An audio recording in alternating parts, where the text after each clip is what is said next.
Alright, y'all, let's get real here. As much as I love to talk about the technicalities and game plans of these fighters, we all know why we're here. The violence. I mean, come on, we on Mmape, not a flower arranging channel. We want to see blood and guts, and we want to see it now. Now, some of y'all might be watching two people beat the crap out of each other and say it's barbaric and uncivilized.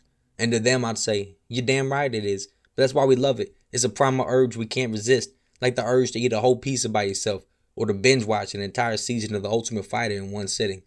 So, what can we expect from this upcoming rematch between Usman and Edwards?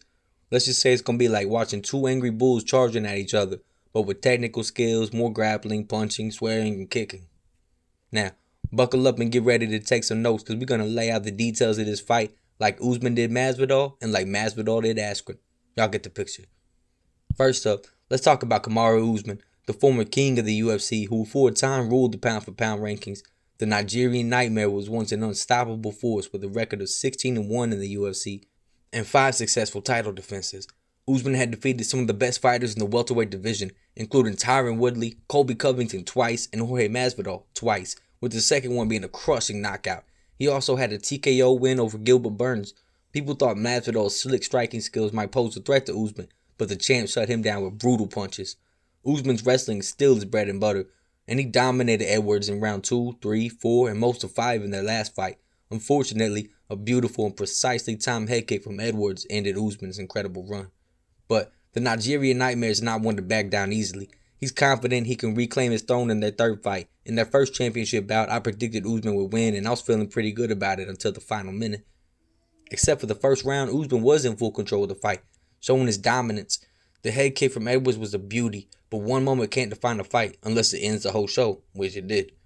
Usman's game plan for the upcoming bout should be to take the fight to the ground as fast as possible, minimizing time on the feet. If he can effectively bring the fight into his world, he can reclaim the throne as a welterweight king and disappoint the London crowd.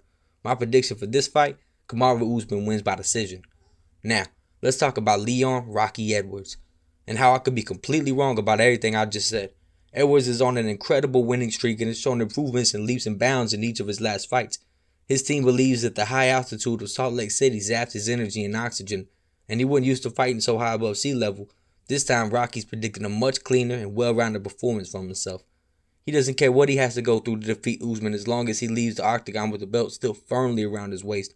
Edwards had no plans for another highlight knockout reel is what he says, though he's not opposed to it either. He just wants to establish himself, take control, and get the job done.